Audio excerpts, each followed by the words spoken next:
औरत जब किसी पर फिदा हो जाए या लड़की जब किसी पर फिदा हो जाए तो समझ लो कि बिजली का करंट से चिपक कर तो कोई आदमी छूट सकता है, लेकिन औरत जब किसी पर, लड़की किसी पर फिदा हो जाए तो इस चुंबक से निकलना और छूट पाना बहुत मुश्किल है। वो किसी भी हद तक जा सकती है।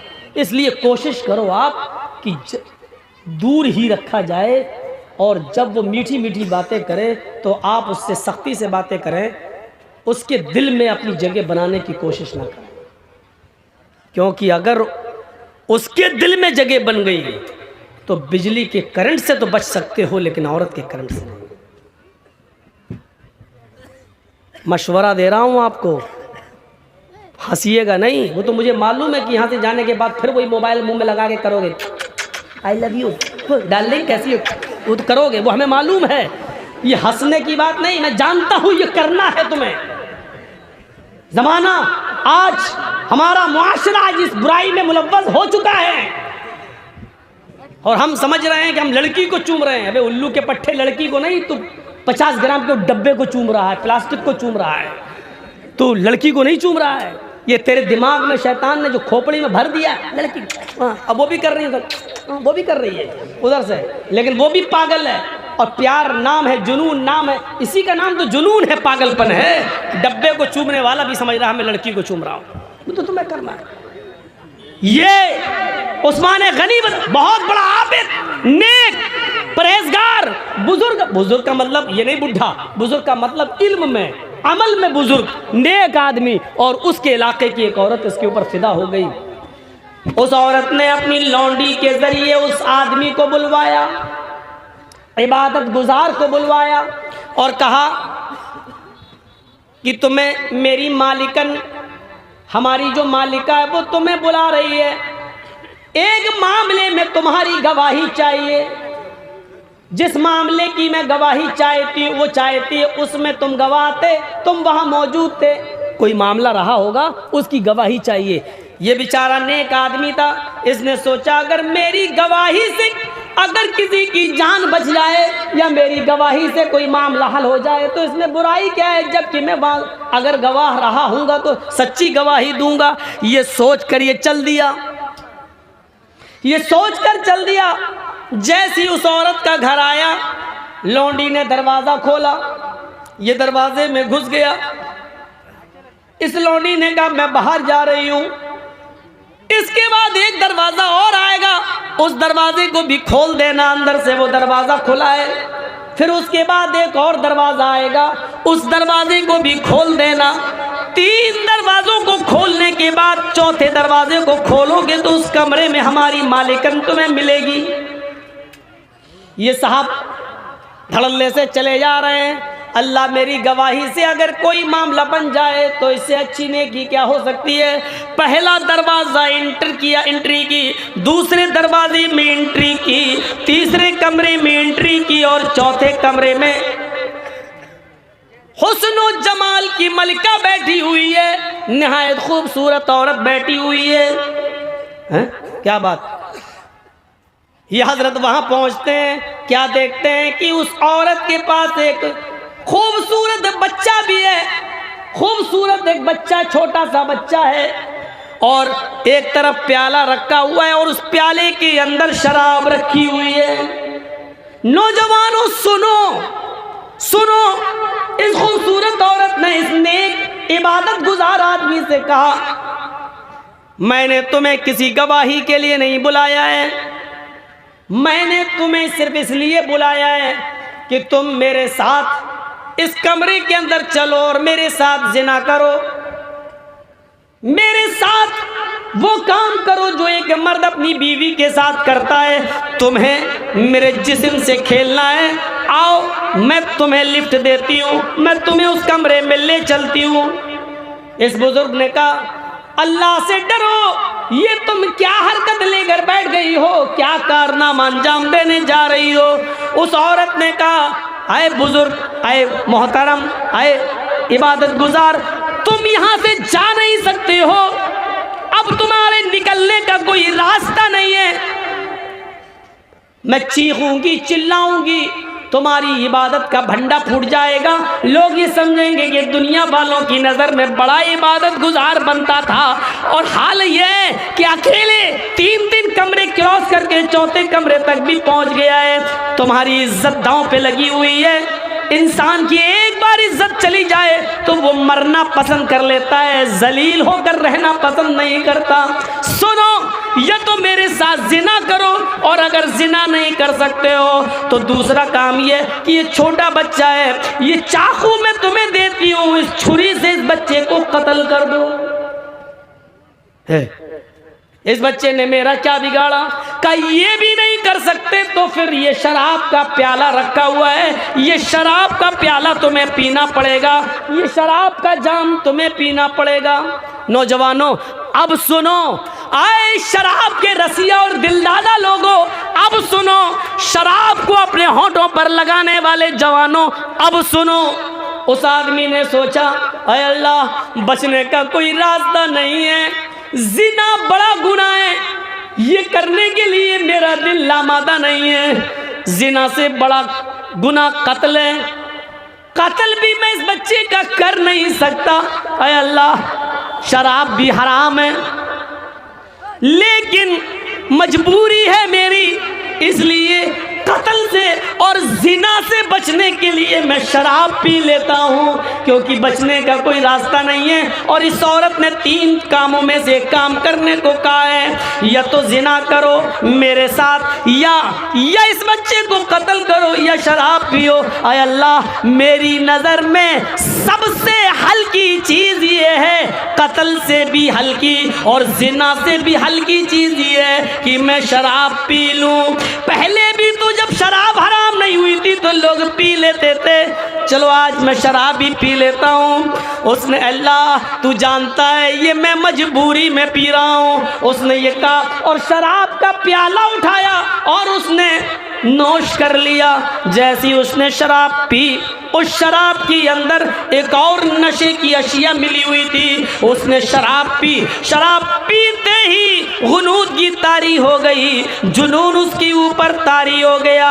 उस शराब के नशे ने इसकी अकल जायल कर दी। उस औरत ने इसको छुरी दी और कहा, अब तुम्हें चिंता किस चीज़ की है, इस बच्चे को भी कत्ल कर दो। अकल काम नहीं कर रही है, शराब पी चुका है। शराबी आदमी तो अपनी माँ, अपनी बहन के सामने गंदी गंदी गालियां देता है। जब शराब पीकर घर में घुसता है तो बीवी को बीवी नहीं, माँ को माँ नहीं, बहन को बहन नहीं, बेटी को बेटी नहीं समझता।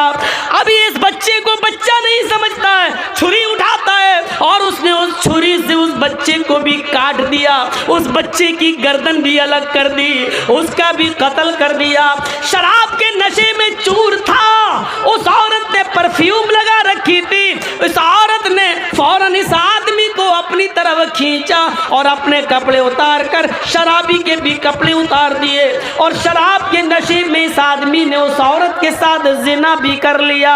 मेरे प्यारे साथियों, इसके बाद क्या हुआ वो मेरी मौजू का हिस्सा नहीं है, बस ये बताना मेरा जरूरी था कि उसने शराब को हल्के में ले लिया और शराब पी ली, लेकिन अभी तक वो एक गुनाह नहीं करना चाहता था, लेकिन शराब के नशे में जब आया तो वो जिना भी कर लिया। शराब के नशे में जब आया तो उसने कत्ल भी कर दिया। शराब का और शराब भी पी ली, यानी एक गुनाह उससे करवाया जा रहा था लेकिन वो नहीं किया। लेकिन जब शराब पी लिया तो वो तीनों के तीनों गुनाह कर बैठा। मेरे भाइयों, अब आओ जनाबे मोहम्मदुर रसूलुल्लाह के उस फरमान पर जो आपने कभी फरमाया था, उम्मुल खबाइस, ये शराब तो तमाम गंदगियों की जड़ है, तमाम बुरी चीज़ों की जड़ है। इस आदमी को शराब ने कातिल भी बना दिया, शराब ने इसको जिनाकार भी बना दिया और शराब पी लिया था। मेरे प्यारे साथियों, ये शराब ऐसी चीज़ है जो अकल को ख़त्म कर देती है, बुजुर्गों का अदब व एहतराम निकाल देती है, मजहब को गाली देने पर मजबूर कर देती है। शराब वो नशा है जो इंसान को अल्लाह की प्यारी किताब कुरान को भी ज़मीन पर पटकने पर मजबूर कर देती है, इसलिए कि शराब जब अकल को ख़त्म कर देती है तो फिर इंसान ये नहीं देखता कि अल्लाह का कलाम है, ये कुरान है या क्या है। वो नमाजियों को भी गाली देता है, वो माँ को भी गाली देता है, वो बहन को भी गाली देता है, वो बेटी को भी गाली देता है। इसी किस्म का एक वाक़या एक सहाबी के साथ पेश आया। हुर्मत शराब से पहले उन्होंने भी शराब पी रखी थी। जब शराब का नशा चढ़ा तो वो शराब के नशे में अपनी बीवी और बेटी में फ़र्क नहीं कर सके और अपनी बेटी को बीवी समझकर पकड़ लिया। फिर वो अंदर कमरे में ले जाने लगे। बेटी चीखी, अम्मी मुझे बचाओ।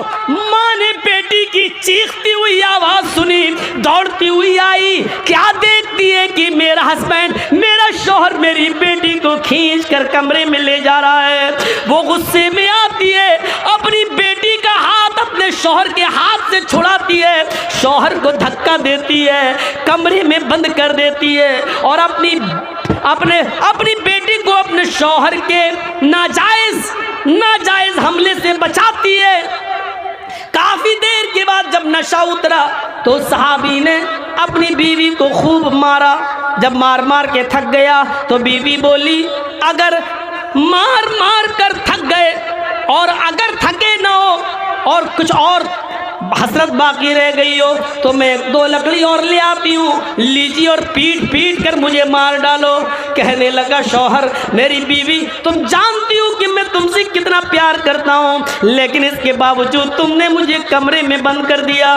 बीवी रोती हुई कहती है, प्यार की नौटंकी आज मत करो, तुमने आज शराब पी रखी थी। शौहर कहता है, बीवी शराब तो मैं रोज़ाना पीता हूँ। कहा हाँ जानती हूँ, लेकिन एक लिमिट में, एक दायरे में पीते थे, लेकिन आज तुमने कुछ ज़्यादा पी रखी थी। अरे कभी कम कभी ज़्यादा, ये तो हो ही जाता है। आज ज़्यादा पी ली तो किया। बीवी कहती नहीं, आज कुछ ज़्यादा ही पी ली, इतनी पी ली कि बीवी और बेटी में फ़र्क नहीं कर सके। मेरे शौहर अपनी बेटी के मासूम चेहरे की तरफ देखो, उसकी चीख, उसकी पुकार अगर मेरे कानों तक न जाती तो आप उसकी इज्जत से खेल चुके होते, आप उसकी इज्जत से खिलवाड़ कर चुके होते, अपने हाथों से अपनी बेटी की इज्जत लूट चुके होते। क्या कह रही हो मेरी बीवी? हाँ, नजरें आसमान पर गई। आय अल्लाह, ये दिन सुनने से पहले तूने मुझे उठा क्यों न लिया? ये जुमला सुनने से पहले ये ज़मीन क्यों नहीं फट गई? मैं इस ज़मीन के अंदर क्यों नहीं समा गया? आय अल्लाह, अब कौन सा चेहरा लेकर मैं अपनी बेटी के सामने जाऊं? कौन सी शक्ल लेकर मैं अपनी बेटी के सामने आऊं? आय अल्लाह, काश ये ज़मीन फट जाती, मैं इस ज़मीन के अंदर चला जाता, लेकिन आज मैं वो कसम खाता हूँ और आज मैं इकरार करता हूँ। आय अल्लाह तू गवाह रहना, आय अल्लाह तू गवाह रहना, आय अल्लाह तू गवाह रहना। आय मेरी बीवी, मेरी गवाही पर तू भी गवाह रहना। आय अल्लाह, आज के बाद कसम खाता हूँ मैं तेरे इज्जत व जलाल की, तेरी किबरियाई की, आज के बाद मैं शराब को हाथ नहीं लगाऊंगा, कभी जिंदगी में शराब नहीं पीऊंगा। जब हराम नहीं हुई तो एक नुकसान देखा, बेटी का हाथ पकड़ा, अकल खत्म हो गई, बेटी को बीवी समझ लिया। एक मर्तबा ऐसा हुआ और शराब अभी हराम नहीं हुई, लेकिन फिर भी उस सहाबी ने हमेशा जिंदगी भर शराब को छोड़ने की कसम खा ली और अल्लाह की कसम खा के कहा कि मैं आज के बाद शराब को हाथ नहीं लगाऊंगा। नौजवानों, जब शराब हराम नहीं हुई तो लोग कसम खा लिया करते थे कि अब शराब को हाथ नहीं लगाऊंगा। आज तुम कैसे पी लेते हो? तुम्हारे ज़मीर कैसे गवारा कर लेते हैं? तुम्हारा दिल कैसे तस्लीम कर लेता है? तुम्हारा दिल इसको कैसे कबूल कर लेता है? तुम्हारी ज़बान शराब के कतरे को कैसे उसका जायका चख लेती है? तुम्हें नामूसे रिसालत का ज़रा भी ख्याल नहीं आता। शराब पीते वक्त तुम्हें इन्नमल खमरू वल मैसिरु वाली आयत याद नहीं आती है। शराब पीते वक्त तुम्हें सहाबी का वाक़या याद नहीं आता है। शराब पीते वक्त तुम्हें हुर्मत शराब की आयतें तुम्हारे जहन से कैसे निकल जाती हैं। नबी अकरम का फरमान, आपकी इज्जत व आबरू का लिहाज कैसे तुम्हारे दिलो दिमाग से निकल जाता है, समझ में नहीं आता। अपने आप को मुसलमान कहने वाले नौजवानों, कैसे शराब का कटोरा, प्याला, बोतल तुम्हारे हाथों में आ जाती है और तुम उसको पी जाते हो, जबकि ये शैतान की गलाजत है, अपनी और दूसरों की गंदगी से बढ़कर गंदगी है, उसकी से ज़्यादा गंदी है और नापाक है, और फिर तुम इसको पी लेते हो। कैसे तुम्हारे होंठ इसको अपने होंठों से चिपका लेते हैं और इसका जायका चख लेते हैं। तुम्हारी इज्जत व आबरू कैसे इस बात को गवारा कर लेते हैं।